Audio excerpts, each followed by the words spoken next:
Poster design করার জন্য চলে যাবেন প্লে স্টোরে। এখানে এসে সার্চ করবেন ঈদ মোবারক পোস্টার। ঈদ মোবারক পোস্টারটি সার্চ করার পরে আপনারা এখানে সর্বপ্রথম যে অ্যাপটি চলে আসবে এটা ডাউনলোড করে নেবেন। এরপর ওপেন করবেন।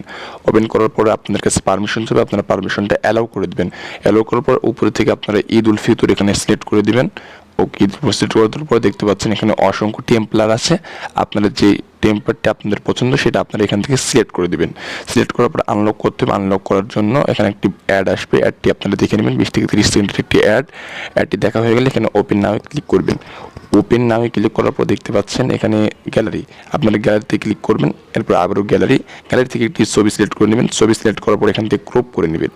এরপরে ক্রপ হয়ে গেলে উপর থেকে ডনে ক্লিক করার পর এখানে ছবিটি চলে আসবে। উপরে ছোটো বড়ো করে অ্যাডজাস্ট করে নেবেন। অ্যাডজাস্ট করার পর দেখতে পাচ্ছেন নিচে আসছে এখানে নাম লিখুন। আপনারা এখান থেকে ক্লিক করে নামটা লিখেন। নামটা লেখার পর নিচে দেখতে পাচ্ছেন পদবি। এরপর এখানে ক্লিক করার পর আপনি পদবিটা